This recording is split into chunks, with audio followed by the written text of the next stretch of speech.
we really want to focus in on is what is hemp and what hemp is not. So starting with that, it really comes down to terminology and the differences within this plant. So a lot of the terms you'll hear are hemp, medical marijuana, or medical cannabis, and marijuana. What's the difference? They're all the same plant. Can you get high from hemp? And the answer is really no. So industrial hemp, going back to the 2014 Farm Bill, is in the genus cannabis. So just like you have some mushrooms that are good for food, others make you high as a kite, some that will kill you dead. This is food. Or just like we have poppy seeds, that some are high in opiums, other that you have on the muffins. Hemp has 0.3% delta-9 THC, which is the only known psychoactive molecule. So you cannot get high from hemp. And that is the primary distinction between these products and why this has been allowed on grocery store shelves across the state of Texas and across the United States. Medical cannabis. In 2015, the state of Texas passed the Compassionate Use Program, which allows for up to 0.5% THC, only for intractable epileptics, and so much of that discussion has been just centered around medicine, and obviously marijuana is the illegal use of that plant. Now, hemp as a whole has played a huge part in the history of the United States. The first two drafts of the Declaration of Independence were written on hemp paper. The USS Constitution had over 100,000 pounds of hemp in all the sails, all the ropes, and as late as World War II, we used hemp extensively in our canvas, for parachutes, and really was a big foundational raw material for our country. And hemp is not new to Texas. So this article that you'll see in the handout that we have at the front, as well as from 1938 Popular Mechanics, if you notice at the bottom, it says that hemp grows luxuriously in Texas.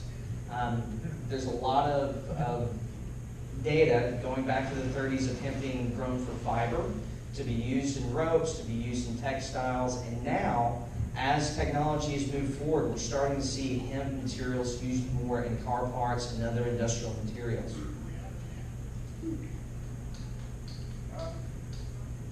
So, resurgence of hemp. So, the 2014 Farm Bill, as I explained, defined hemp separate and allowed for pilot programs through departments of agriculture. Since this bill was passed, over 41 states have passed industrial hemp laws. And there have been many further protections added to the 2014 Farm Bill in the budget every year that prohibits any federal funds from being used to prohibit the transportation, processing, sale, or use of hemp in state or out of state. And these protections are now codified in the new 2018 Agricultural Improvement Act that was signed by President Trump on December 20th of this year. In that act, it defines hemp as cannabis sativa L and any parts of the plant, including the seeds thereof and all derivatives, extracts, cannabinoids, isomers, acids, salts that are below 0.9% delta-9. And this also removes hemp from the Controlled Substances Act. So where for the longest time, and even including the time period between 2014 and 2018, hemp was still under the purview of pilot programs through states and still under the Controlled Substances Act. The Department of Justice and the DEA are now explicitly removed from the discussion. So this is a map of some of those 41 states, and you'll notice states like Kentucky, Florida, Alabama, Georgia is about to pass their hemp laws. A lot of southern conservative states have been passing these laws as well. Industrial hemp has many different uses as food, fiber, and building materials. So the food products that you see, hemp's about 35% protein, high in omega fatty acids, and you can buy it at Whole Foods, Costco, Walmart. It's a very pervasive material. And just as early as this last year, hemp seed was recognized as a generally recognized as safe product by the FDA. So there's no restrictions on this, and no concerns for any of these products. For fiber materials, There are two very distinct parts of the stalks. You have the outer bast fibers. They're about 3 times the tensile strength of cotton and 3 times more absorbent than wood chips. So in Kentucky, one of the primary uses and one of the early products that they put out there was for animal bedding.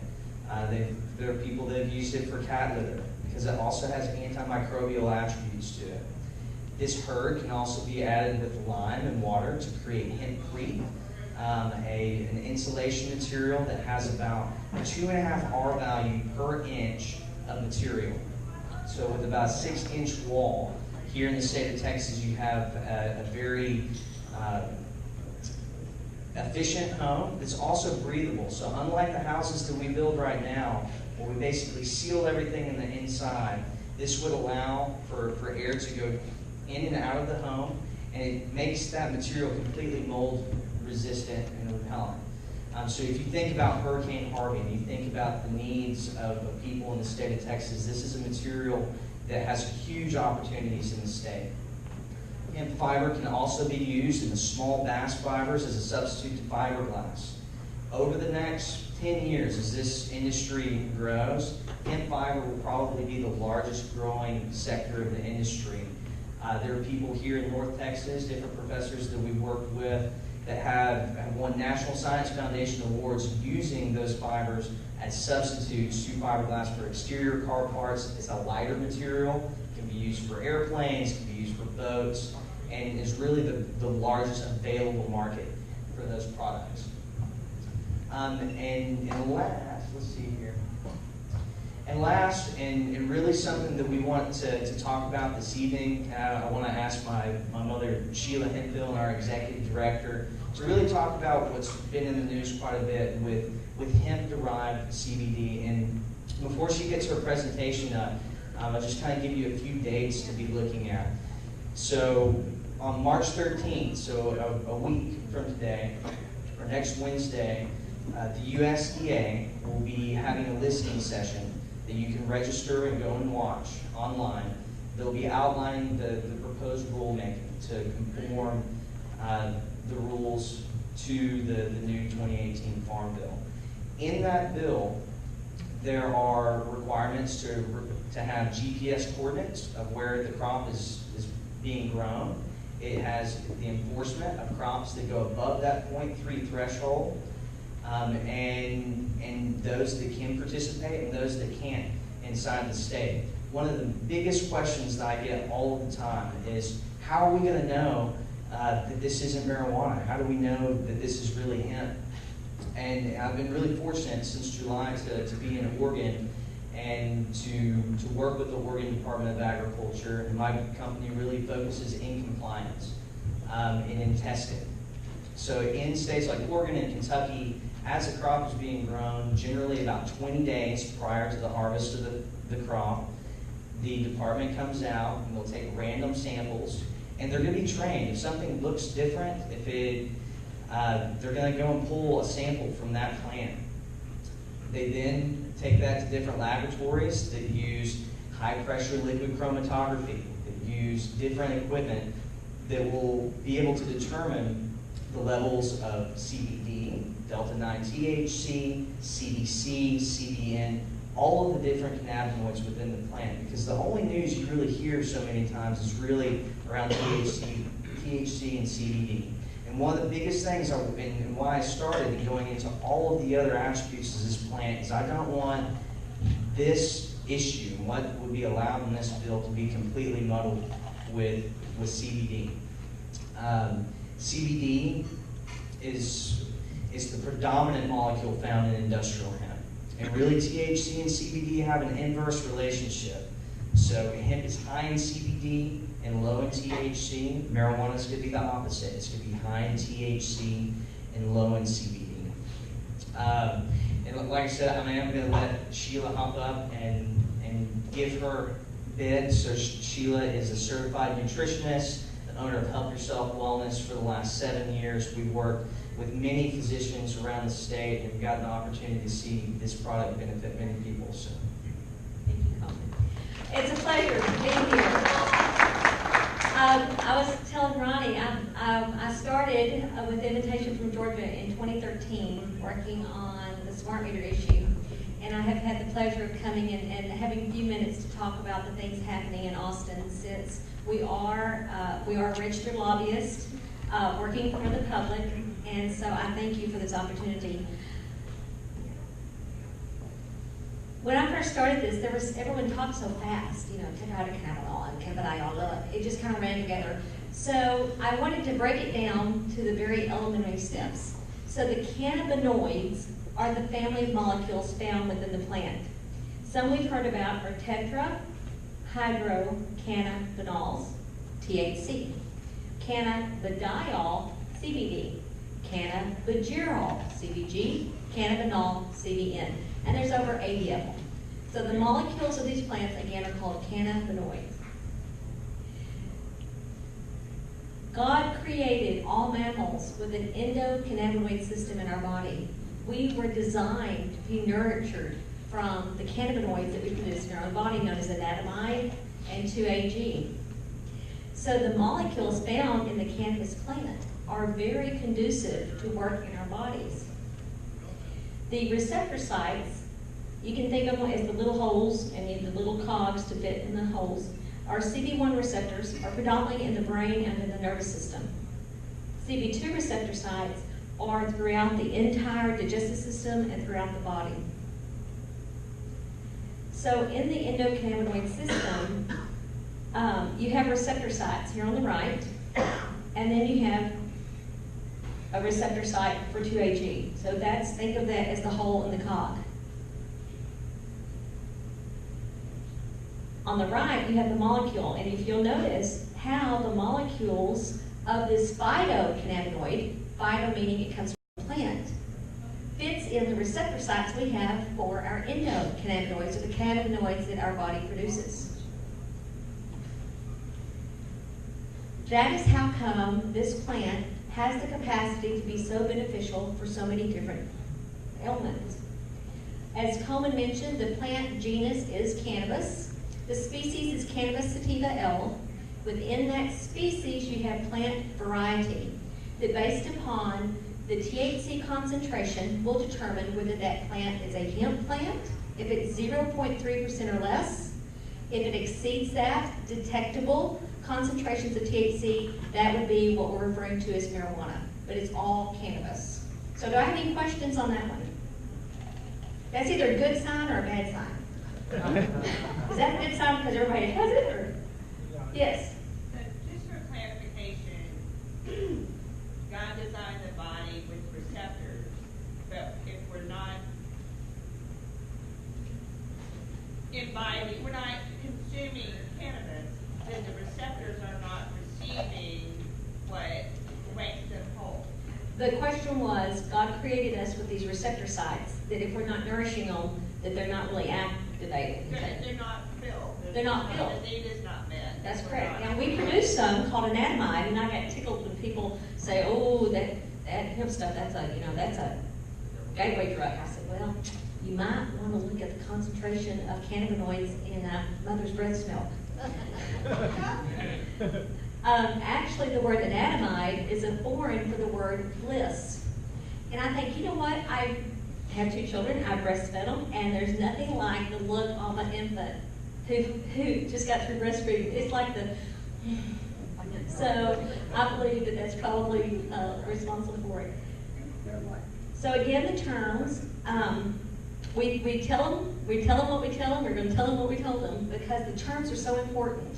That hemp, just like you have poppy seeds for your muffin, and you have poppy seeds for Oxycontin, hemp's the muffin. So the actual plants themselves, based upon the variety of what you're going for, whether it's for food, fiber, or building materials, you can actually see in the way the plants, different varieties in the plants. So this is in Springfield, Colorado, and in these states, this is just another crop. It is inspected by the Departments of Agriculture, and this inspection is to make sure that the THC levels are 0.3% or less, trace. So that is about 5'3", and that would be more like a seed variety. Now, in a seed variety, if it's dioecious, you're going to have a male plant and a female plant, which means they're two separate plants. So the one on the right has the pollen, and the one on the left is the female plant. And another common question is, can you hide a marijuana plant in a hemp field? I'm like, yes, you can. And you can hide it in a cornfield, and you can hide it in a wheat field. And actually, the marijuana field is the last place the marijuana grower is going to want to hide a marijuana plant, because if that marijuana plant is pollinated, the THC goes into seed, and you lose the THC concentration. So basically, no one wants cross-pollination. The hemp growers don't want cross-pollination from marijuana plants, and marijuana people sure don't want pollination from a hemp plant, because it will destroy their THC value. Questions on that? When you are having the variety for seed, it is planted, cultivated, and harvested with conventional agriculture implements. Hemp is just another crop. The seeds here on the left can be toasted. They can be hulled, and Georgia has some back there for hemp hearts. It's the inner part of it. It tastes kind of like a nutty. As Coleman mentioned, it's 35% protein and highly digestible. You know, you can have things that are higher protein, but if they're not digestible, what's the point? So with the hemp, it's very highly digestible. Here's some hemp nuts that sell for $50.99 a pound. These are being imported predominantly from Canada in semi-truckloads. So as our farmers are still getting the same commodity price for their cotton that they had in the 1970s, this is what's in our grocery stores being purchased from Canada or from 41 other states. That's why it is critical that we allow our farmers to compete in this growing industry that's already nearly $1 billion industry. Here are some local Austin manufacturers, one's from Santa Marcos. These are sold in Whole Foods and different grocery stores. They're sold all over. Now these are using the hemp seed oil. So the seeds you saw when they're squeezed in a cold press, you get seed oil. That's what you're gonna put on your salad. That's different than CBD oil, which we'll get to. So here's some more hemp seed processes. And then down here you see the little cake. That is what you can grind up and get hemp protein that you can get in your smoothies at your smoothie shop. You can also take the seeds and make hemp milk to put in your latte in your coffee shop. So our hemp products are predominantly being utilized in so many different stores right now. We have a letter of intent from the largest Canadian producer of seed. In 2016, he said, Sheila, I'll buy all the organic hemp Texas can produce. And I said, Mike, I want it in writing. And there it is. We have producer contracts waiting for our farmers. I live in Brady, Texas. I'm married to a 6th-generation rancher. We ranch between Sonora and Arizona. The government took our wool and mohair incentive that was collected from tariffs in the 1990s that was supposed to go back to the floor producer to ensure that we had a constant market for our commodities. The Clinton administration took that tariff and they put it into the general fund. It totally collapsed Sonora, Arizona, Rock Springs area, which was the wool and mohair capital of the world. I'm from Brady, Texas, that had the largest wool and mohair scouring facility in the nation. So you're looking at a 57-year-old woman who's personally witnessed the destruction of her beloved rural commodities, economies due to government intrusion. So for about 2003, I have been on an active path trying to figure out how we're going to revitalize our rural economies. If we lose our food sources, we are going to be at the mercy of whatever corporation wants to put on our plates. And we're already seeing the health effects of what that's resulting in. This is an example of a CBD crop. You'll notice that they're shorter and bushier. And this is what Coleman has been actually, Coleman, why don't you come here and tell them what you're doing, what they do here. Yep. So what you're looking at here is a feminized variety of seed. So with the grain and fiber, you saw the distinctly male plants. With this is a feminized variety from feminized seed. There are several companies based out of Oregon, Colorado that develop processes that you're able to take your seed into a greenhouse, cultivate them up, and then go and plant those, transplant them into the field. This process is generally done using T-tape, very similar to other specialty crops, vegetable crops predominantly. A lot of people use old tobacco equipment to punch holes in the tarp that they have laid out as a weed guard on the ground. And the main focus of this cultivation is in the flower of that plant. So as that plant matures, you're going to have a development of the trichomes. The trichomes are the very little hairs on the outside of the plant. And in those trichomes, almost thinking of it like an apple tree.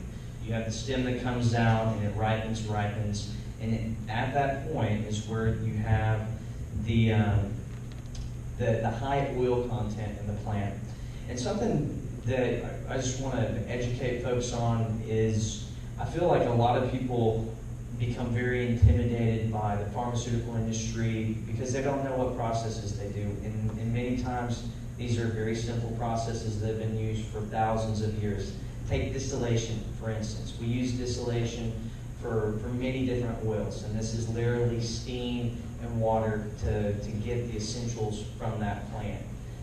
There are CO2 processes. CO2 processing is very prevalent in the food industry for the creation of different flavors, and these are products that they're creating in high volumes that will be integrated into foods. And again, this is without any psychoactive effect.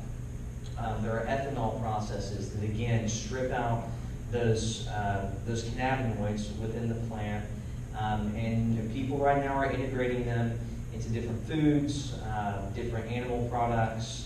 There's really very few products out there where they haven't added hemp, broad spectrum hemp oil, and hemp CBD. One of the big focuses of our association is really for self-regulation of the industry. For the last several years, through the pilot programs, there has been monitoring by the states and some protocols in place. But now, as the USDA has brought this on, we're really moving into a space very similar to traditional other commodities. If you want to get into a retail space with basil, I ran a greenhouse in Virginia selling greens and basil for a year. We work through the USDA's Good Agricultural Programs, where you have standard operating procedures that really focus on food safety, on the way that the products are handled, on sanitation. And from there, you have a very clear traceability of your products from the field. You have identifiers of that crop as it goes to the next purchaser. That purchaser has to have those products tested, and this isn't governmental. These are requirements that the retailers have for all food products, and we welcome this into this industry all day long. As you move into processing, we're looking at good manufacturing practices. Any supplement, any nutraceutical that exists out there is required, going back to 1994, DSHEA law, the Dietary Supplements Education Act, that allows us to have supplements, requires this GMP testing. So the Hemp Industries Association, working in conjunction with the U.S. Hemp Roundtable and the U.S. Hemp Authority, just this last week certified the first 13 companies that have a certification that traces this from beginning to end. And with hemp, we should really not look for any special favors. We want to be treated exactly like other products that are out there. There's so much concern related to CBD. This last year, after long clinical trials, GW Pharmaceutical released their Epidiolex CBD oil product for epilepsy. Through that clinical trial, they can make claims related to specific issues, where with hemp as a whole and hemp CBD oil, the biggest focus that we hit on is inflammation. There's many different foods that help to reduce inflammation, and hemp is another one of those products. What we should all be pressing for more than anything, and I think I stated this earlier, is as we get into the listening sessions with the FDA, USDA, this is a product that should be recognized as safe, generally recognized as safe. When they scheduled the Epidiolex drug, they scheduled this as a Schedule 5. Robitussin and several other over-the-counter products are Schedule 5 drugs. It's the least restrictive, there's no potential for abuse, and so even through their studies, they've made the acknowledgement that this is a safe product. And it's our hope that with the bill that's been introduced in Texas, I'm pleased to be following this, is Senate Bill 1240, authored by Senator Charles Perry of Lubbock, Texas, with co-authorship from all of the members of the Senate Agriculture Committee. And this is the third session that we've had this bill. So we've definitely had the opportunity to go around the state, educate people on these issues, and with the passage of the 2018 Farm Bill, we feel very confident that Texas will have a bill passed this year. In the House, Representative Tracy King, former chair of the House Ag Committee, has authored a bill. So the leadership support is there on both the left and the right, in both the House and the Senate, and we hope to see this move forward so that we can bring this crop to our farmers. I think that it should be one of the priority issues of the party, because there are a few things, maybe nothing out there, that has a larger impact on our natural resources, the utilization of our water, the ability to clean up our soils, and to bring new profitability to farmers, which I believe are the backbone of so much of our Texas culture, to make them profitable and to move them forward. So if you have questions related to good agricultural practices, how you can go about this the best way, it's our hope with the association to educate you on what you need to do to bring your product to market, and continue to press that this product should be treated as a food.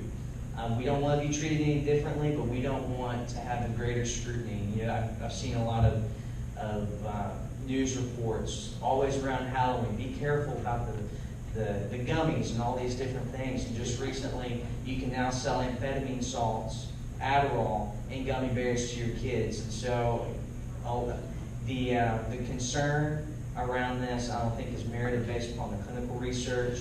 If you're looking for good resources around the use of this plant, probably the best resource is Hebrew University and Dr. Raphael Meshulam, an excellent documentary to watch. It's called The Scientist, that outlines his research into this plant going back to the 1960s.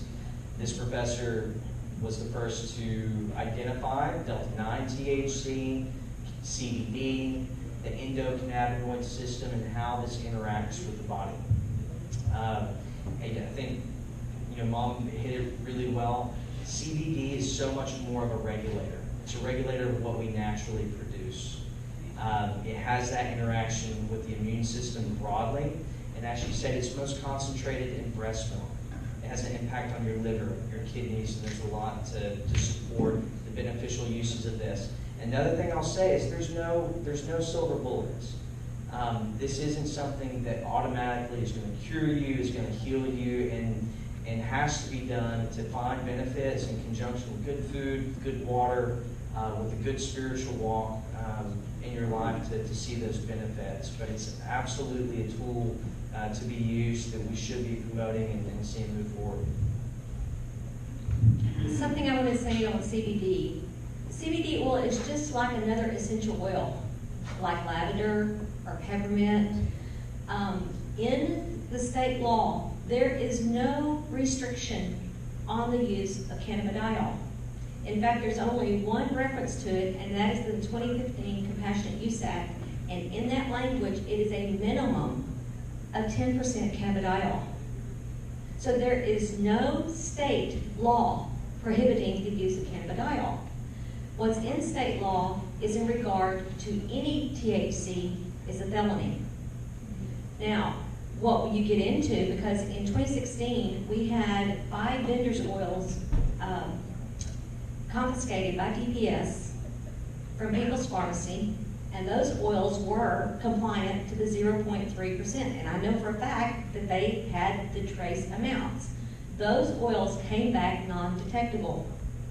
Those oils are still on the shelves across People's Pharmacy and across Texas. So I was very disturbed when I saw some of the notices that have been coming out in the DFW news about some of the notification from Mansfield School. To address that, I believe they're egregiously in error of saying that a 0 THC cannabidiol vape pen of students of Mansfield High School should be charged with a Class A misdemeanor. The notice also went on to say that any THC, they didn't say detectable, they said any THC CBD vape pen would result in a felony. And I'm like, is that really what we want to be doing to the high school students, of putting them with a felony that would inhibit what they could potentially do with their future, what kind of careers they could have, whether they could serve in our military, whether they could vote, whether they could have HUD housing. So I encourage everyone to be better informed on what hemp is and more what it is not. Well, it all comes down again to THC. This product is below 0.3% Delta 9. It's hemp and it should be left alone.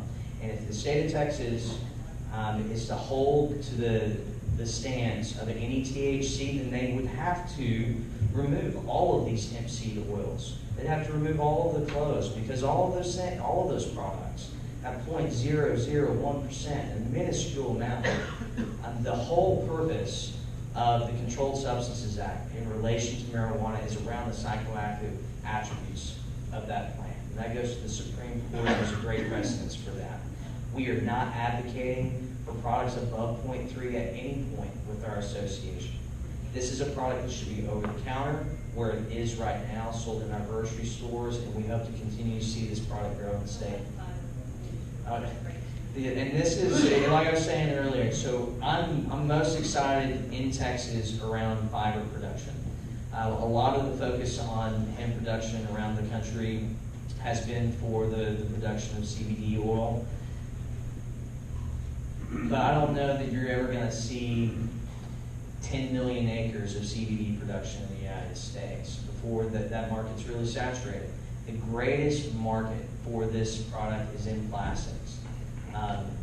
Those crops are crop out of Kentucky, can grow up to be about 15 feet tall, and the historical data that we have here in Texas is they grow in about 60 to 90 days, compared to about 160 days for cotton. So when you think about water utilization, just based upon the amount of time that it takes to grow that crop, it's about half. And that doesn't take a whole lot of figuring out that that's a better option for farmers. If you have a situation where farmers mid-season have a hailstorm or get flooded out, this is another option for them to have a short season crop to keep that land profitable. So with that, we're certainly open to any questions. Yes, sir. On this specifically, you're talking about fiber, and you mentioned before that there are different subspecies of plants that grow the fiber, from the oil, from the seeds, so on. There are. So my question is this: what happens if you're growing the seed plants? Seed plants near the fiber plant. I got it. So if you have two different, I'm not sure if they're subspecies, but if you have the seed hemp plants and you have these fibers that are shown here in Cynthiana, if those two plants cross-pollinate, who wins? Does it become the little stubby plant that you get the seed from, or is it going to be the tall fibrous plant? So one of the biggest, how they derive these attributes from these plants comes from the particular variety and how closely they plant them together. So for CBD production, because the focus is on the flower, you have a much bushier plant that is grown on a 3 to 5 foot stem. Where with fiber production, you're using a grain drill. You're planting it just like you would wheat. Instead of planting about 7,000 plants per acre, in CBD production, you're planting about 50 pounds of seed per acre. So in a pound of seed, you can have anywhere from 25 to 30,000 seeds per pound. So it's a much higher planting. Because it's so close, you're going to have a lot more competition. And so it's going to press out the other varieties and seek that high point. You really want to then harvest that fiber crop before it starts moving to seed. Because as it starts moving to seed, a lot of the attributes you're looking for in that very quickly growing fiber, that long tensile string in that fiber, is going to start moving in another direction of the plant. With grain production, you're planting about half the amount of seed per acre to where it's spread out. It's coming up with a single stalk, almost like sorghum. It's still not real bushy like the other varieties. And they're generally using a more ruderalis type plant, different varieties from the northern climate that have an auto-flowering cycle to them. It's a very light, sensitive crop, and so you want it to grow up very quickly, to pollinate really quickly, and to go to seed.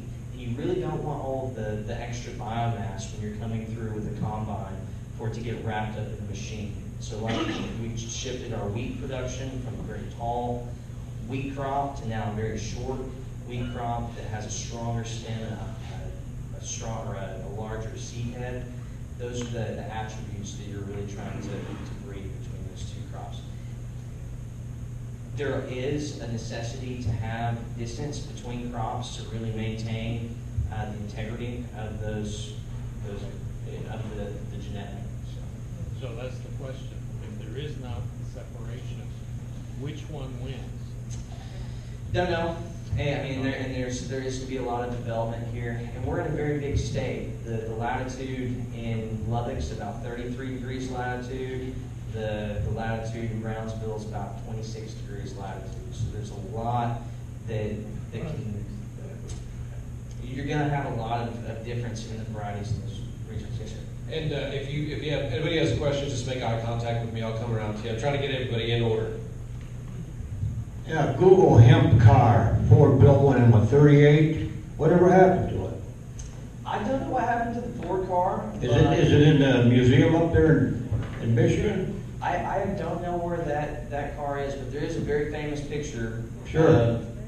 You Google it, you can see it right now. Yeah, absolutely. Of him hitting the back fender with a sledgehammer. There is a gentleman, his name's Bruce Dietz, and he actually had his hemp car at the EarthX event that they have at the State Fair in Dallas. I believe that car will be back here again on April 21st. And it's a car built out of a fiberglass substitute hemp material. And again, this lighter is a more fuel efficient option. Question? Right here. From a business standpoint, I saw that you can get a return of $5,500 per 1,000 pounds of seed. Goodness. I think that's what I saw. In the feminized varieties of seed for CBD, you can see sales from anywhere from $1 to $3 per seed. So looking at 25 to 30,000 seeds per pound. Per pound, people have sold seed for upwards of $30,000. Okay, for Yeah. so there are several businesses, therefore, that you can get into if there's a demand for the fiber, which I understand that there is. When I worked on a riverboat on the Mississippi River, we imported hemp rope. I was 19 years old. We had these great big, thick hemp ropes. They still use that on the riverboats these days. Anyway, what I'm wanting to know, if I get into this business, do I want to grow fiber? Do I want to grow seeds for food or seeds for CBD? And the conversion per acre, how many pounds per acre can a person average at this latitude? And then again, I've got 100 other questions, but how much water is required and what kind of soil do you have to have? all great questions, and this brings up a really big point. In this first year, I would never encourage people to grow a crop that they've never grown before, one, with seeds that are unproven in this area. It's so important to do strong due diligence and make sure that you're working with reputable companies that have good certificates of analysis and have good processes to ensure the feminization of crops. One of the biggest issues in Oregon this last year is crops that were hemp varieties in year one and from feminized seeds that in year two were pollinated by potentially a neighbor in a different spot. That seed that didn't go through that feminization process and wasn't brought from either a clone or a very distinct line of plants that can go above that 0.3 threshold. That's then an unusable product for farmers. Then you're in trouble with the feds. It absolutely can. And so there are provisions in this bill related to negligence. If people have crops that go above 0.3 negligently, there's definitely going to be a red flag against those folks, and there is an enforcement around how to dispose of those crops. In the next year to 2 years, I think it's very prudent as farmers that you do pilot crops to see which one of these different varieties are going to work best in your area, and to really ask the question, do you have enough infrastructure to accommodate it? One of the biggest things we saw in Oregon this last year is a lack of infrastructure. People going and growing 100 acres and needing around a square foot per pound of material going into a warehouse, producing about 7,000 pounds of material per acre. On 100 acres, they would need a 70,000 square foot facility. Many of those people didn't do that. So you see a lot of cut corners and a lot of loss of the profitable attributes of those crops. So grow to your production and make sure to do your research. Yes, sir. Yeah, go ahead, I guess, yeah. Oh, I'm sorry. I mean, you were mentioning about doing research. Is there anybody, or is your company, or is there a company out there that can help provide some of the, what's the word, vetting for what companies are actually doing well, doing the process correctly and so forth? So absolutely, and that's really what we want to see with the association, is that the member companies that come in, that we're vetting those members as they come in. And we really want to highlight those companies, advertise for those companies, and direct people to good seed sources. I've had the opportunity to spend a lot of time in Kentucky, Colorado, and Oregon, which have been really the three primary hemp-producing states. I've seen the good actors and I've seen the bad actors, and definitely want to point people in the right direction, because it's vital that our farmers are productive in this. We don't want to see failures because people aren't asking the right questions. All right, right here. I just would like to ask everybody to try to get behind this bill. I practice psychiatry, and the children who have anxiety, depression, and as you know, our suicide rates are going off the charts. This is one way I can get them off marijuana. This helps, even with the medications, they still have anxiety, depression, and the CBD oil actually helps these symptoms. And I've seen kids too get thrown in jail, have to go to residential addiction care centers because they were caught with marijuana. And this is so much better to get them transitioned over to CBD oil so that I don't have to worry about them going to jail. But my question is I don't know if y'all have heard Sunflower Shop in Colleyville, that officials came in. So what was behind that? Because they had them, basically, they pulled everything. Yeah. How recently did that happen? This last couple weeks, month, it was recent. 3 and 4 days. Yeah. You kind of have a frenzy, and you notice that we didn't talk a whole lot about what was happening in Austin. Everything was kept really pretty calm, which it should have been.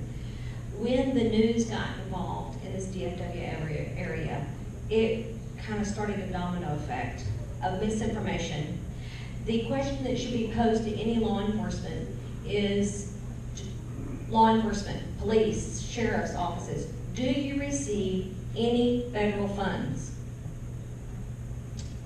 There is language in the federal law that says no funds from this federal act shall be used to prohibit the transportation, sale, or use of hemp products grown under that legislative section 7606 for the Farm Bill.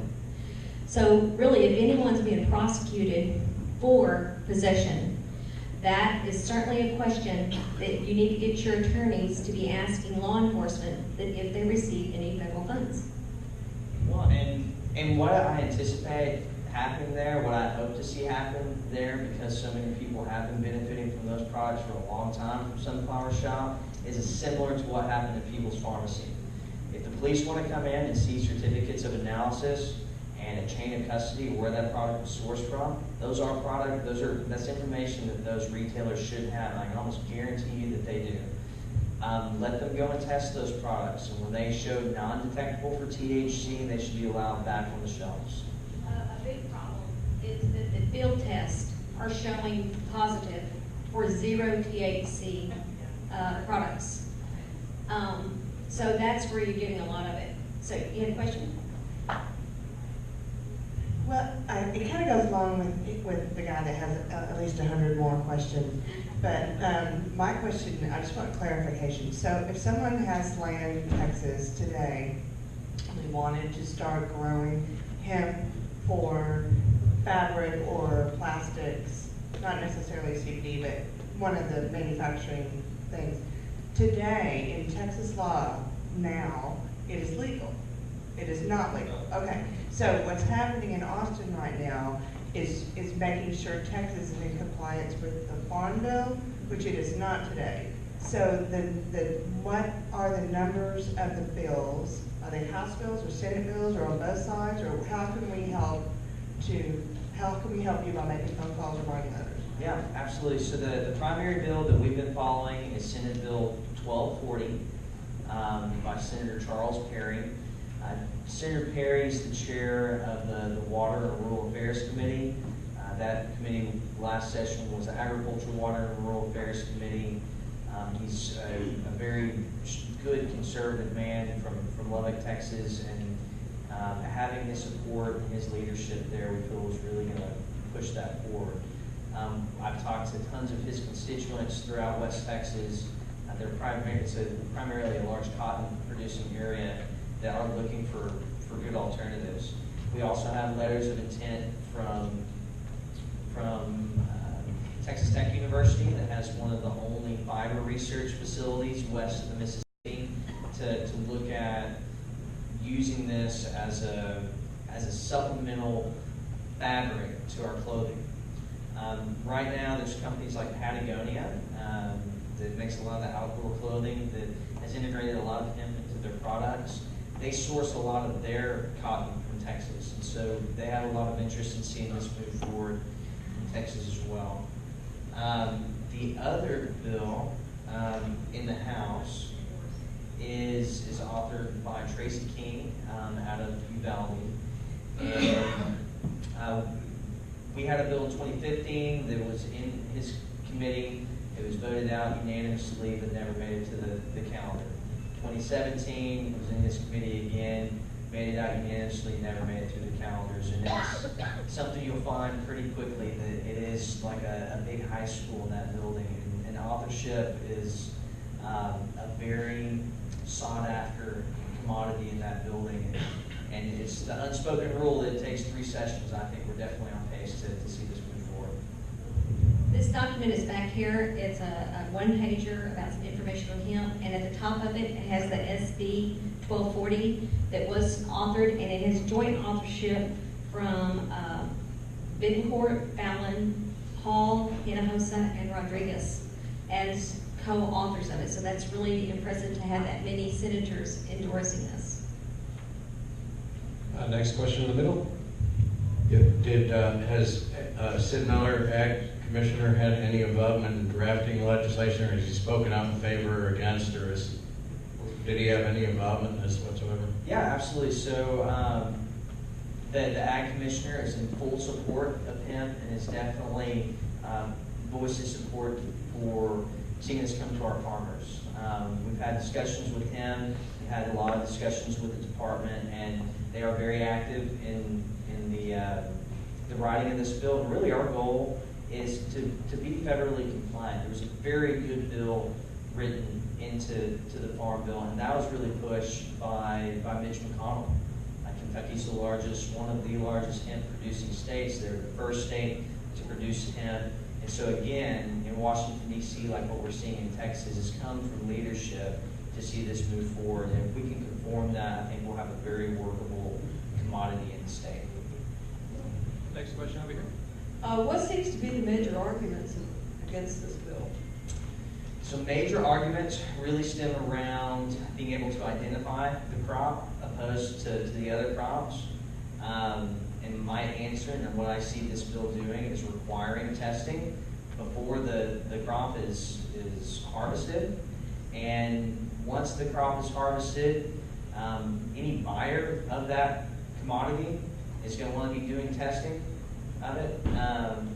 And as it gets processed into other products, even smaller batches are tested. That's been really the standard procedure in all of the different states, and that's coming from retailers. All those retailers need that testing, so you're not going to see products above 0.3 going to the market, and it's absolutely not in the interest of the farmer himself to flirt with the 0.3 threshold. Almost all of the hemp varieties that I've worked with and the farms that I've been with in Oregon are at 0.1% or less delta-9 THC. Almost non-detectable, LOQ in the testing, and that's what we want to see in the production of this crop. I do some health consulting, and there was a little 6-year-old little boy who had been diagnosed with rheumatoid arthritis. The standard of care had him on a chemotherapy drug that gave him migraines. So he's on migraine medicine that made him nauseous. He was on pain medicine, and they had this little boy on 6 medications. When the mother started on just the hemp CBD oil, within 2 months, under guidance of her physician, who was knowledgeable, they were able to wean that little boy off of all 6 of those pharmaceuticals, and he was able to meet his milestones for physical therapy. When he came, his joints were red and inflamed, he was skinny as a rail, and you could just tell he felt miserable. And within 2 months, to see a child flourish. Yesterday, I testified on HB 460, which is a bill from Sheehan out of the DFW. This would enable physicians to be able to prescribe directly from their offices. The cost savings of what this would do is tremendous. The example that was given is a regimen of about probably 6 pharmaceuticals that this one patient was on that was running them about $1,200 a month. Took it down to like 163, and I was shocked. Well, down in Austin, I'm also advocating for functional medicine. One of the examples is of a 12-year-old little boy that's typical of 1 in 6 children on some form of mood or behavior medication.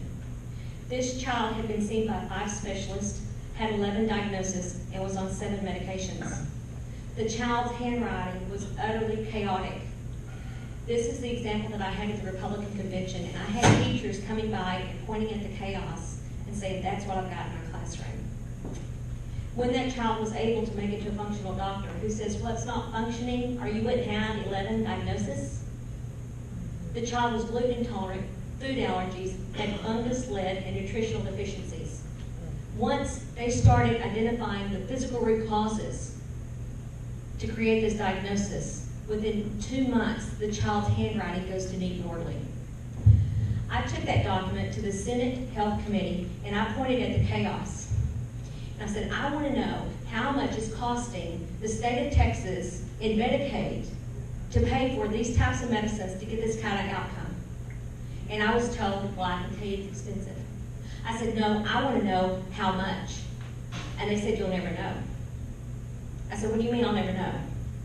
In 2017, then chair of the Senate Health and Human Resources Committee, Health and Human Services Committee, was tasked to look into the prescription database of what Texas was paying. He requested that database from HHS, who refused to give it to him, citing that that was confidential information of the pharmaceutical company who had the contract. He then had to go to the AG's office, forcing HHS to release the database to get that information. When HHS released it, the pharmaceutical company sued HHS. The state won, Schwertner got to see the database, but I'm still asking, what's it costing the state of Texas to be prescribing those kind of medicines to be compliant with the standard of care? So I was at the Republican convention, and I had that document on Governor Abbott's lap, pointing to the neat and orderly handwriting. And I said, the problem is when the doctor who addresses these physical root causes and cleans up and restores this child to neat and orderly handwriting so that they become competent in the classroom, insurance companies have been known to turn that doctor into the medical board for not following the standard of care. So this is what's happening right now in Austin, and I want y'all to realize that there is an onslaught of mental health bills. 2 days ago, on Monday, I testified on HB 10. Get this, $7.6 billion to research mental health that was predominantly being done for the the psychiatric industry. So stay tuned. Yeah, and please come and ask Mom questions related to that. That healthcare in the state of Texas is our largest budgetary expense. So over 33% of our budget represents close to $78 billion. And the idea that taxpayer money, that the state of Texas money goes to reimburse a lot of pharmaceuticals and we, the taxpayers, can't know how much money that goes back to is absolutely reprehensible. Right. And so for those that have deep concerns about CBD, continue to do your research. And I ask you to really think about how content are you with what kind of services we're receiving right now. Are you okay with the cost of it? And is it being efficient? Is it being effective? Question in the middle? Well, it's really not a question, it's a comment, if I can. Sure. I just got, well, first off, your presentation about the different molecules was very informative, and I don't know if it passed through people's head, but to realize that we have it on our cells, the endocannabinoid receptors, which it has to do with the endocrine system and it regulates cells. I was just introduced about 2 weeks ago to what probably will become the best CBD oil on the market. It has a 90% absorption rate. Some of the problems with consumption is the molecules are so big, not to get technical or anything. Also, we found, just like with vitamin C, that you have to have other compounds that make it absorbable, and one of those is taurine or something like that. And this company is producing and has filed patents on it, so there won't be any other deal. And they mixed it with an aloe vera base that makes it highly effective, more so than 5 and 7 times anything else is on there, and it's being released, I think, March the 11th. So if anybody wants any information on that, that's what I'll be happy to give you. Thanks. Any other questions? Right here. This is a follow-up, and it may be a statement of the obvious to people, but the doctor's comments about the bust at the health food store. This county it's been announced by the district attorney's office that this county is going to enforce the law as they see it, and if there's any THC in any of it, they're going to consider it a banned substance. Have you heard anything about that? We have, and I know that there were a lot of initial comments out there, and this is something that for this club and for Tarrant County, we need to support our district attorney in this county. Absolutely. Right. I think it's legally ambiguous. What I would ask her to do is take the same stance that the Department of Safety took on this. that it's a federally legal product, that there are restrictions on funds that can be used to prohibit those products, and those state agencies, DPS, and local law enforcement still receive federal funds for a lot of the weapons that they receive, a lot of the cars that they receive. So there's an argument that can be made that they can't come after these products. The other problem you get into is selective enforcement. Well, I have a sunflower shop. I mean, I drove through, I don't know how many stores on the way here. So I'm not real sure how they accommodate the selective enforcement. And she did make a secondary comment that this is not her primary focus. This is not what she's devoted her time and her resources to. And I can tell you, there have been cases all over the state. We had probably 16 different cases last year of individuals, mostly in rural areas throughout the state, that had CBD, that were looking at felony charges for those products. And in all those cases, we were able to communicate with those DAs, show them those products that were purchased at 5 different stores in their area, and bring that point to them that if you're going to ban these products because of any THC, then you have to go after Walmart and Target and every other place to sell it. Yes, sir. Well, I didn't mean to be critical of our district attorney at all, but it underscores the need for the legislation. Absolutely, and it 100%. How quickly it can pass? All right, so there is a provision in the bill. If we get a 2/3 majority in the House and the Senate, it would go into effect immediately. The department would have to promulgate rules within 30 days to be in compliance with the USDA state plan. So there is an opportunity to fix this problem real quick, and absolutely what's going on in Tarrant County does enforce the urgency of getting this done, because that's never a question or a situation that any individual should ever find themselves in. Question over here. Not a question, but I'm piggybacking off of something that you said, and also this woman right here to my left. I was speaking with Stephanie Click, House Representative Stephanie Click, 2 nights ago, about the cost of institutionalizing children who have these extreme behavior issues that cannot be controlled with medications like Westfordone or Abilify, which are the 2 gold standard medications that the FDA has approved for children.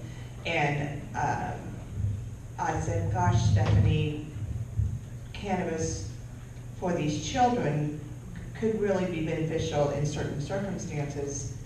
Could you expand your qualifications for treatment by a medical professional, of course? And I said, it'll cost $120,000 a year to institutionalize a child who cannot be controlled in the home with the standard FDA medications. She said, no, Carol, it's not $120,000 a year. I thought, wow, someone is really giving me a bad number. That seems so high, maybe I'm wrong. She said, no, it's more like $200,000 a year. So we have a child who will be 15 tomorrow who is not responding to the standard FDA medications.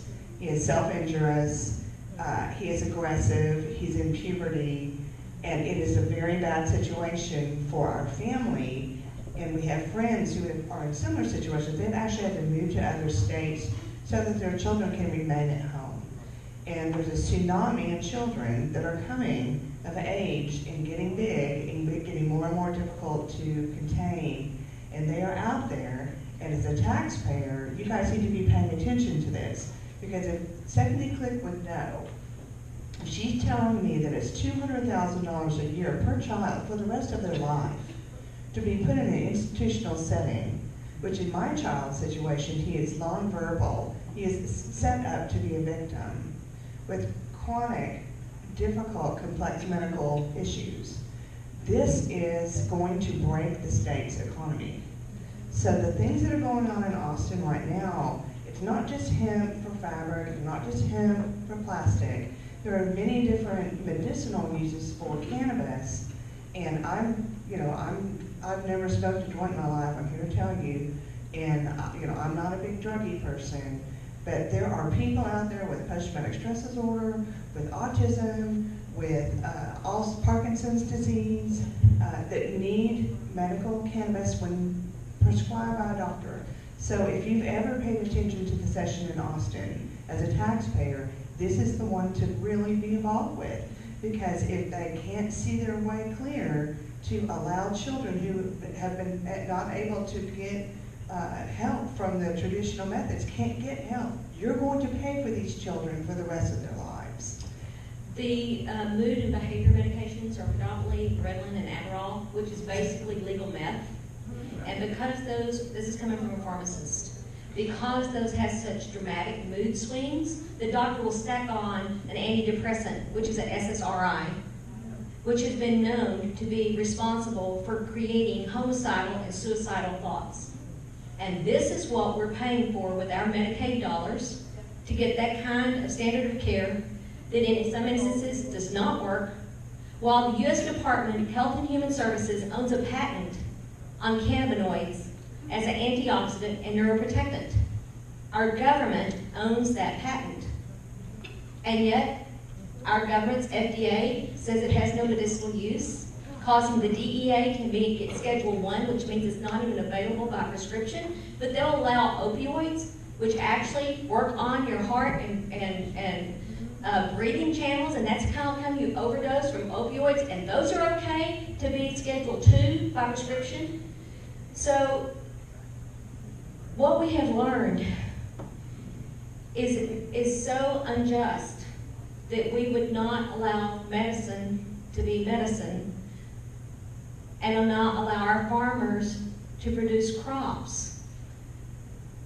This plant has so much potential to help with our health, our environment, our water consumption, our economy, our buildings. So I would just thank you for coming tonight and listening to all this. So we have another professional. Yeah, great. This is great information, right?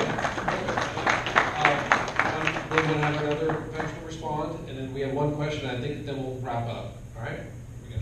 I just wanted to say what she's saying is so true. Coming from the psychiatry part and being the one that prescribes and what have you, I can't tell you how many times I have parents come in and say, I want Adderall. And then I ask, is the child sleeping? Well, no, they're playing video games till 11 at night. And then you ask, other questions. And what you find out is these parents are not parenting. These kids cannot focus. And it's not the medicine. It's they need to do the basics. And it's mind-blowing. Unfortunately, I am one of the few that says no, and no a lot. And tries to get them to do the right thing. But I mean, just be aware. It's really sad, The one caveat, because all of the benefits that you're talking about of this plant are absolutely real. We are seeing the benefits of it. The one thing with hemp, though, is this is a food. Like the whole idea of treating it as a drug, and if we only talk about its medicinal use, then they'll try to regulate it like they do other medicine. And it's not necessary. These are over-the-counter products. We've dealt with the issue that would cause any harm with that, which would be the THC content. It's absolutely something that's safe. We need to continue to press through the comments that are coming up in March, a week from today, and then also in April, the following month, the FDA is going to be having their comments, and that's your opportunity to put in your 2 cents on this issue, and there will be, I guarantee you, tens of thousands of comments, maybe hundreds of thousands of comments that go out, and we need to impress upon them at the federal level, as well as the state level, is this is something that we want on our shelves. We don't want to be treated different than any other nutraceutical supplement food on the market. This is a free market bill. This is one of the greatest opportunities to see a shift in our economy, to help restore and be good stewards of our land again and put people back to work. We don't need a synthetic cannabis. So that FDA and the patent people can make more money. You don't Well, need and to be clear, I know Stephanie Cligg has had concerns about them putting synthetic products in these things. I have the same concern and will not put up with it at all.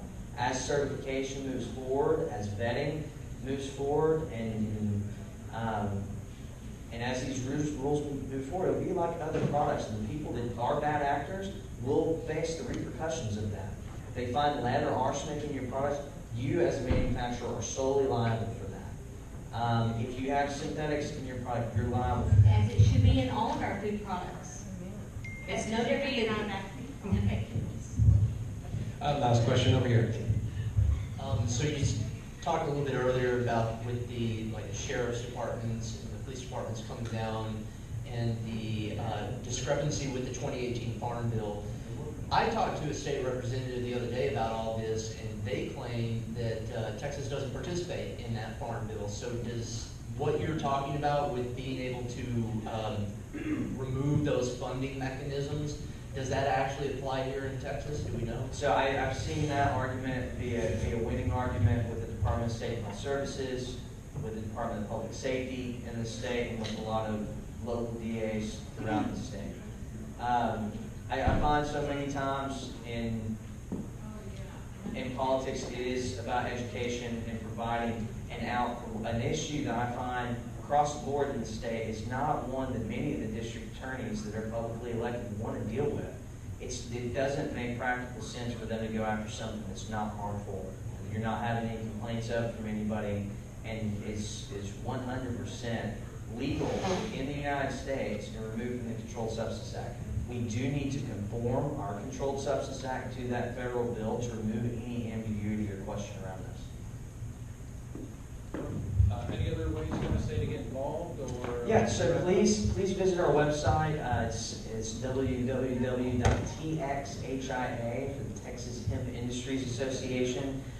Follow us on our Facebook and follow the bill to continue to see how you can be involved. We'll have notifications of where you can put out comments to the FDA, USDA, and really right now it's been a kind of a matter of not overcooking it. It's a popular bill right now with federal legalization in that building. People are very encouraged to see it move forward, and as we need help, if there are particular members that have questions and need to hear from your constituents, please reach out to us, be a part of our newsletter, and just in our database so we can reach out to you as constituents as it moves forward.